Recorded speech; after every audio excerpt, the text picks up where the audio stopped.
আমরা পুরুষের বয়স যখন 40 পার হয়, তার আগেও হতে পারে, তো বিশেষ করে 40 পার হলেই আমরা একটা রোগ সবসময় উপলব্ধি করি, যে ইনলার্জেস্ট প্রস্টেট। অর্থাৎ যখনই পুরুষ প্রস্রাব করতে যাচ্ছে, প্রস্রাব অসম্পূর্ণ থেকে যায়, মনে হয় তলপেটে কিছু প্রস্রাব জমা আছে।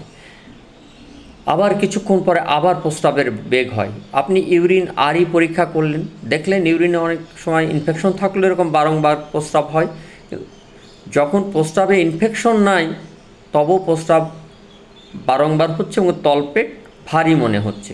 বারবার প্রস্রাব হওয়া সত্ত্বে দেখেন তলপেট ক্লিয়ার হচ্ছে না, কিছু না কিছু প্রস্রাব জমে আছে, তখনই আমরা একটু চিন্তাগ্রস্ত হই, কেন হচ্ছে এটা।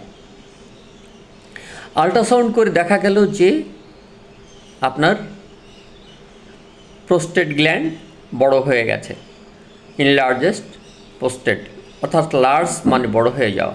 যখনই বড় হয় তখন আমরা ডাক্তারের শরণাপন্ন হই, একজন ইউরোলজিস্টের শরণাপন্ন হয়ে থাকি যে আমার এরকম প্রস্রাব ক্লিয়ার হচ্ছে না, তলপেট ভারী ভারী মনে হচ্ছে।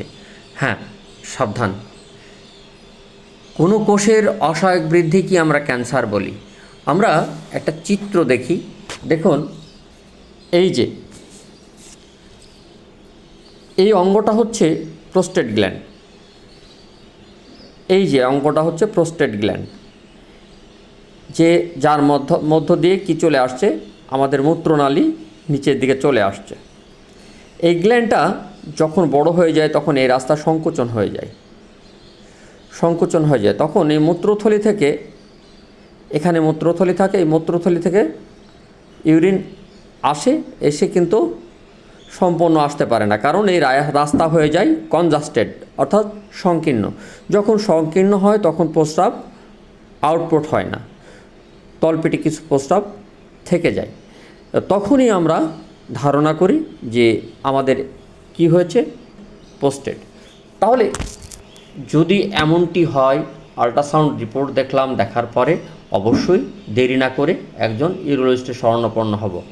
সে আপনাকে ইউরোম্যাক্স দিক আর ইউরোম্যাক্স ডি দিক, যে ওষুধই দিক না কেন, আপনি খেতে থাকবেন ডাক্তারের পরামর্শ অনুযায়ী। হ্যাঁ, কেন ডাক্তারের পরামর্শ করবেন? কারণ আবারও বলছি যে এখানে ক্যান্সার হওয়ার সম্ভাবনা কিন্তু থাকে। তাহলে দেরি না করে অবশ্যই, যদি আপনার প্রস্রাব আটকে যায় বা তলপেট ভারী ভারী মনে হয় এবং বারবার প্রস্রাব হয়, প্রস্রাব ক্লিয়ার মনে না হয়, তখনই আপনি অবশ্যই একজন ইউরোলজিস্টের শরণাপন্ন হবেন। Thank you. আসসালামু আলাইকুম।